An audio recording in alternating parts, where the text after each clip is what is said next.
ঈদুল আজহার দ্বিতীয় দিনেও কোরবানি করেছেন অনেকেই। চামড়ার দাম নিয়ে ক্রেতা বিক্রেতাদের মিশ্র প্রতিক্রিয়া।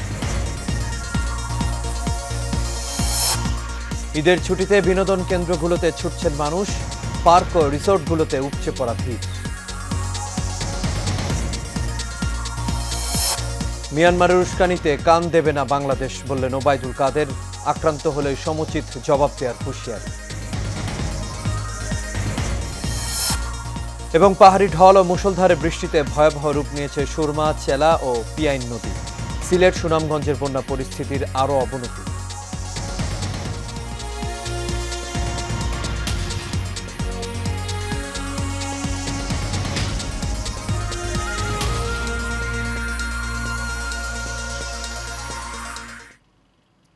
সবাইকে ঈদুল আজহার শুভেচ্ছা জানিয়ে শুরু করছি এশিয়ান নিউজ। দর্শক, পুরো সংবাদ জুড়ে আপনাদের সঙ্গে আছি আমি আনোয়ার রাজ। এতক্ষণ শুনছিলেন বিআরবি কেবল ইন্ডাস্ট্রিজ লিমিটেড সংবাদ শিরোনাম, আর শুরুতেই থাকছে ঈদুল আজহার খবর। এবার বিস্তারিত। ঈদুল আজহার দ্বিতীয় দিনেও পশু কোরবানি দিচ্ছেন অনেকেই কসাই সংকটের জন্য আজ কোরবানি দিচ্ছেন, আবার অনেকে পারিবারিক রীতি মেনে ঈদের দ্বিতীয় দিন কোরবানি দিচ্ছেন। ধর্মীয় রীতি অনুযায়ী ঈদুল আজহা এবং তার পরে 2 দিনেও পশু কোরবানি করা যায়। বিস্তারিত নূর মোহাম্মদ ভুঁইয়ার রিপোর্টে। স্বাবলম্বী প্রত্যেক মুসলমান কোরবানি দিয়ে থাকেন। শহর থেকে গ্রাম, দেশের প্রত্যেকটি অঞ্চলেই পশু জবাই ধুম পড়ে যায় ঈদুল আজহায়। ধর্মীয় নিয়ম অনুযায়ী 3 দিন পশু কোরবানি দেয়া যায়। পবিত্র ঈদুল আজহার দ্বিতীয় দিনেও রাজধানী ঢাকার বিভিন্ন এলাকায় পশু কোরবানি করছেন ধর্মপ্রাণ মুসলমানরা। কসাই না পাওয়া সহ বিভিন্ন কারণে যারা প্রথম দিনে কোরবানি করতে পারেননি তারাই আজ পশু কোরবানি দিচ্ছেন। আমরা তো আমাদের নিজেদের পক্ষে আল্লাহর নামে কোরবানি দিচ্ছি। আমার নিজের পক্ষে, নিজের পরিবারের পক্ষে আল্লাহর কাছে প্রত্যাশা আল্লাহ আমাদের এই কোরবানি কবুল করুক। কারণ এটা রক্ত মাংস তো আল্লাহর কাছে যাবে না, যাবে হলো আমাদের নিয়ত। একটু কষায়ের অভাব ছিল আর কি। আল্লাহর সন্তুষ্টির জন্য আমি কোরবানি করেছি, আল্লাহ যেন কোরবানিটা কবুল করে নেন। এদিকে কোরবানির সময় কসাইয়ের আয়ও বেড়েছে। ঈদুল আজহার এই 3 দিনে অন্য পেশার লোকজনও বনে যায় কসাই বা তাদের সাহায্যকারী। প্রথম দিনও করলাম, আজকে দ্বিতীয় দিনও করতেছি। কুরবানির জিনিস ভালো লাগারই তো কথা। পশু কোরবানির পাশাপাশি এবার পরিষ্কার পরিচ্ছন্নতাও লক্ষ্য করা গেছে রাজধানীতে। নূর মোহাম্মদ ভুঁইয়া, এশিয়ান টেলিভিশন, ঢাকা। রাজধানীর লালবাগের পোস্তায় চলছে কোরবানির পশুর চামড়ার বেচাকেনা। মৌসুমি ব্যবসায়ীরা ট্রাকে ভ্যানে চামড়া নিয়ে আসছেন পোস্তায়, তবে প্রত্যাশা অনুযায়ী দাম পাচ্ছে না বলে অভিযোগ করেন তারা। এই চিমিত রিপোর্টে দেখুন বিস্তারিত। মৌসুমি ব্যবসায়ীদের পাশাপাশি মাদ্রাসা ও এতিমখানার প্রতিনিধিরা ট্রাক, ভ্যান ও রিকশায় করে কোরবানির পশুর কাঁচা চামড়া নিয়ে আসেন লালবাগ পোস্তায়। আড়তদারেরা সেই চামড়া দরদাম করে কিনছেন। কেনার পর আড়তেই সেই চামড়ায় লবণ লাগাচ্ছেন শ্রমিকেরা।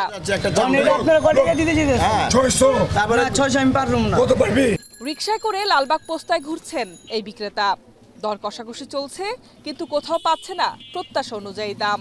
আমি খবরও দেখছি চামড়ার দাম 1200 টাকা।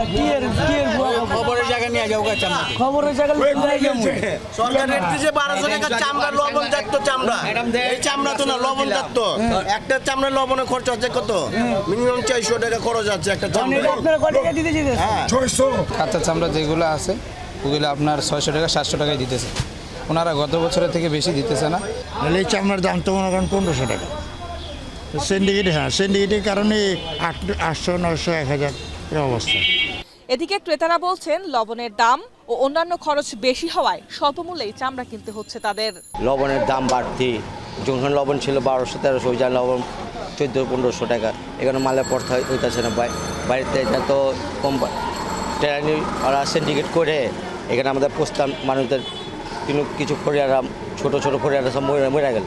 মাল নিয়ে আসে, মাল লিয়া বলে 400-500 টাকা, 600 টাকা। কোনো চাহিদা তো নাই, এই খালি দেখছেন কোনো চামড়া নেই,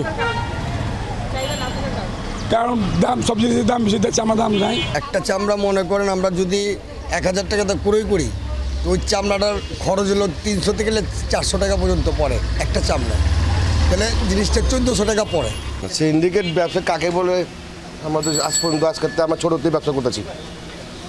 বাজার যেরকম মাল আসতে দেরি হয়, একটা বাইরের মাল তো যেটা ফসলের মাল, আর ঢাকার মাল আছে তো মিল হয় না, তো ঢাকার মাল, আর ঢাকার বাইরের মাল তো ওরকম টেকনিস হয় না, ওরকম গ্রেড হয় না, ওটার দাম তো একটু কম থাকবেই। সংশ্লিষ্টরা জানান, করোনা মহামারী ও রাশিয়া ইউক্রেন যুদ্ধের কারণে বিশ্বব্যাপী অর্থনৈতিক যে মন্দা চলছে তার কারণেই চামড়াজাত পণ্যের চাহিদা ও দাম কমেছে।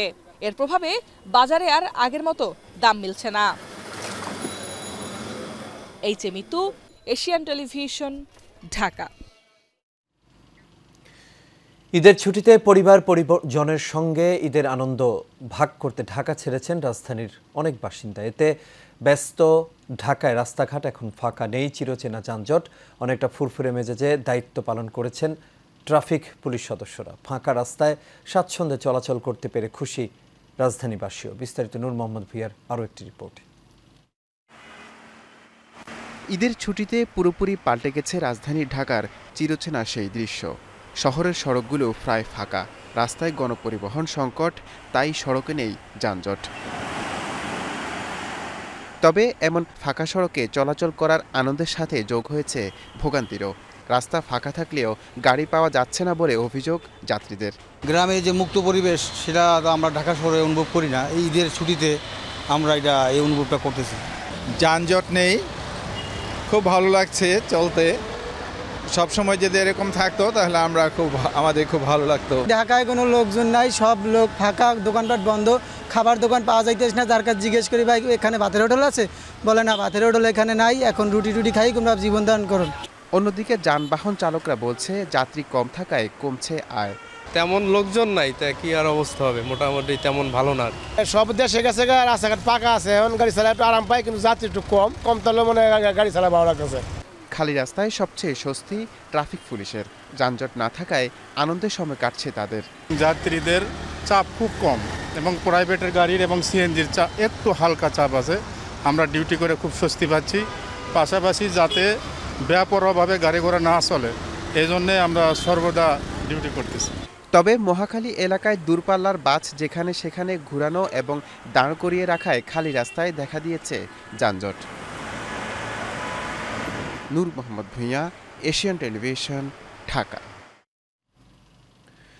নরসিংদীতে ঈদ আনন্দে মেতে উঠেছে বিনোদন পিপাসুরা। দর্শনার্থীদের পদচারণায় মুখরিত হয়ে উঠেছে নরসিংদীর ড্রিম হলিডে পার্ক। তবে সকালে বৃষ্টি হয় ও আকাশ মেঘাচ্ছন্ন থাকায় অন্যান্য সময়ের তুলনায় দর্শনার্থীর উপস্থিতি কিছুটা কম। নরসিংদী থেকে মোর্শেদ শাহরিয়ার তথ্যচিত্রে এইচ মিতুর রিপোর্টে দেখুন বিস্তারিত।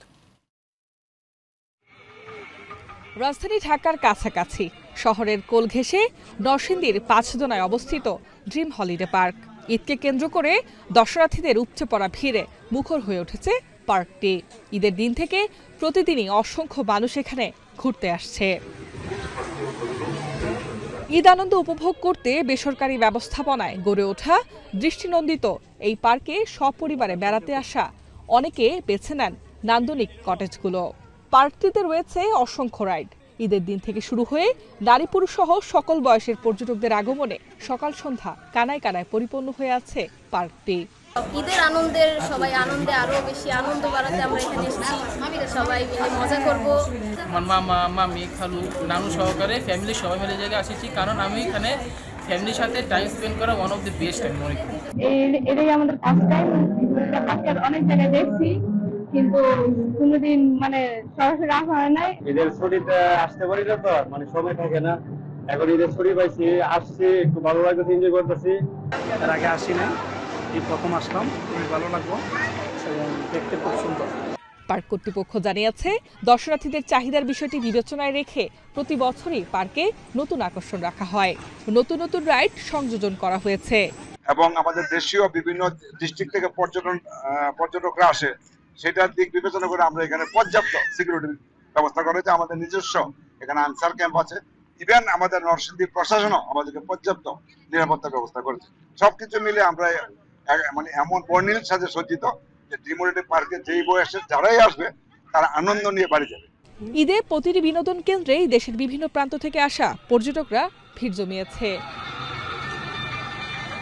H Mitu, Asian television.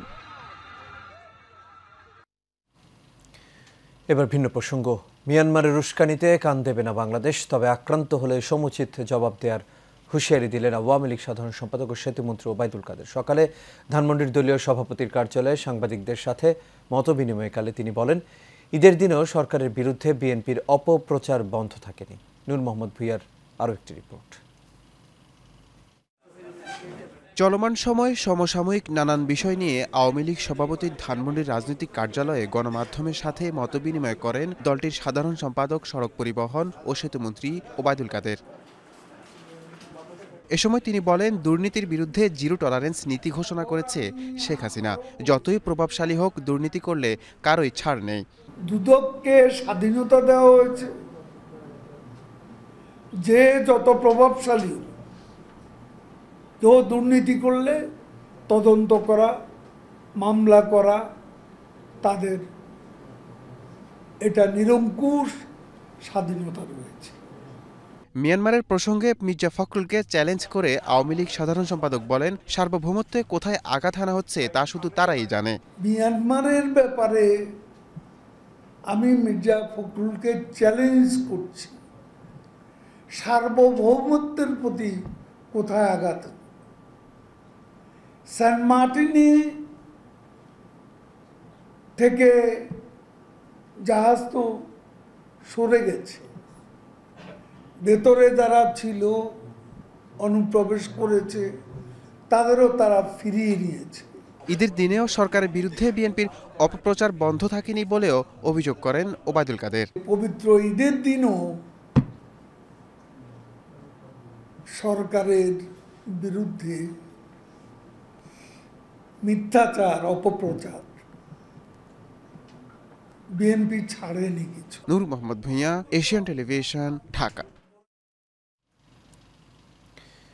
এবার দেশের বন্যা পরিস্থিতির খবর। উজান থেকে নেমে আসা পাহাড়ি ঢল এবং মুষলধারে বৃষ্টির কারণে সিলেট অঞ্চলের নদ নদীর পানি বৃদ্ধি পেয়ে বিপদসীমা ছাড়িয়ে গেছে। ভয়াবহ রূপ নিয়েছে সুরমা, চেলা ও পিয়াইন নদী।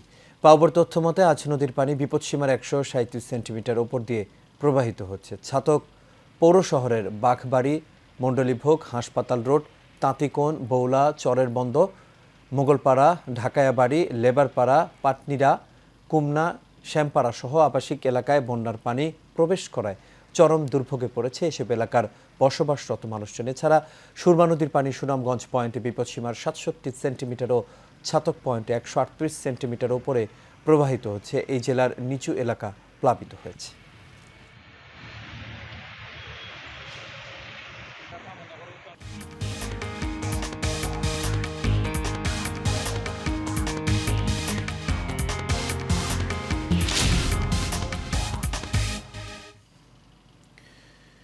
ঈদের দিন পেরিয়ে ভোরের আলো ফোটার আগেই গাজায় হামলা শুরু করেছে ইসরায়েলি বাহিনী। মঙ্গলবার গাজার মধ্যাঞ্চলের বিভিন্ন শরণার্থী শিবিরে বিমান হামলা চালিয়েছে আইডিএফ। বুরেজি শরণার্থী শিবিরে চালানো এই বিমান হামলায় বিধ্বস্ত হয়েছে একটি আবাসিক ভবন। প্রাণ হারিয়েছেন এক ফিলিস্তিনি। নুসেরাত শিবিরেও বোমা বর্ষণ করেছে ইসরায়েলি সেনারা। সেখানে প্রাণ গেছে অন্তত 12 জনের। আহত হয়েছেন বহু ফিলিস্তিনি। আশঙ্কা করা হচ্ছে ধ্বংসস্তূপের নিচে চাপা পড়ে আছেন আরও অনেকে। এদিকে দেইর আল বালায় বিরতিহীন টহল দিচ্ছে ইসরায়েলি কোয়াডকপ্টার ড্রোন। গত বছরের 7 অক্টোবর থেকে গাজায় চালানো ইসরায়েলের হামলায় পর্যন্ত প্রাণহানি হয়েছে 37,347 ফিলিস্তিনির, আর গুরুতর আহত হয়েছেন 85,000-এর বেশি মানুষ।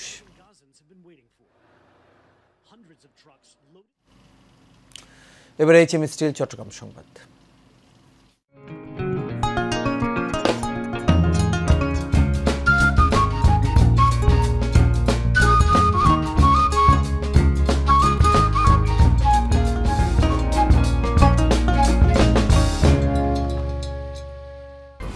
HM Expert B500 CWR স্বাধীনতার সুবর্ণ জয়ন্তীতে নতুন বাংলাদেশ গড়ার প্রত্যয়। HM steel B500 CWR।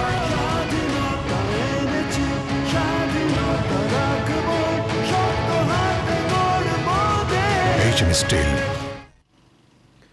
নগরের পুরাতন চান্দগাঁও থানা এলাকায় চট্টগ্রাম সিটি কর্পোরেশন নির্মিত আধুনিক স্পোর্টস কমপ্লেক্স উদ্বোধন করেছেন চট্টগ্রাম সিটি মেয়র বীর মুক্তিযোদ্ধা মোহাম্মদ রেজাউল করিম চৌধুরী। প্রায় 2 কোটি টাকা ব্যয়ে নির্মিত এই আধুনিক স্পোর্টস কমপ্লেক্সে থাকছে ছোট পরিসরে ফুটবল খেলার একটি টার্ফ, ব্যাডমিন্টন কোর্ট, সর্বসাধারণের চলাচলের জন্য থাকছে একটি প্রশস্ত ওয়াকওয়ে, খেলোয়াড়দের জন্য থাকবে ড্রেসিং রুম এবং ওয়াশ ব্লক, আছে শিশুদের খেলাধুলার জন্য চাইল্ড জোন।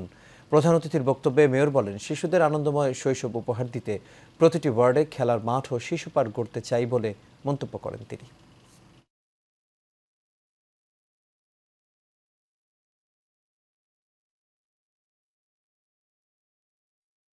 আর এর সাথে শেষ করবো এশিয়ান নিউজ। তবে যাবার আগে বিআরবি কেবল ইন্ডাস্ট্রিজ লিমিটেড সংবাদ শিরোনামগুলো দেখে নেব দর্শক। আরও ঈদুল আজহার দ্বিতীয় দিনেও কোরবানি করছেন অনেকেই। চামড়ার দাম নিয়ে ক্রেতা বিক্রেতাদের মিশ্র প্রতিক্রিয়া। ঈদের ছুটিতে বিনোদন কেন্দ্রগুলোতে ছুটছেন মানুষ। পার্ক ও রিসোর্টগুলোতে উপচে পড়া ভিড়। মিয়ানমারের উস্কানিতে কান দেবে না বাংলাদেশ, বললেন ওবায়দুল কাদের। আক্রান্ত হলে সমুচিত জবাব দেওয়ার হুঁশিয়ারি। এবং পাহাড়ি ঢল ও মুষলধারে বৃষ্টিতে ভয়াবহ রূপ নিয়েছে সুরমা, চেলা ও পিয়াইন নদী। সিলেট, সুনামগঞ্জের বন্যা পরিস্থিতির আরও অবনতি। দর্শক, এই ছিল আমাদের এখনকার আয়োজন। আমাদের পরবর্তী সংবাদ দেখার আমন্ত্রণ রইল। এতক্ষণ সাথে থাকার জন্য সবাইকে ধন্যবাদ।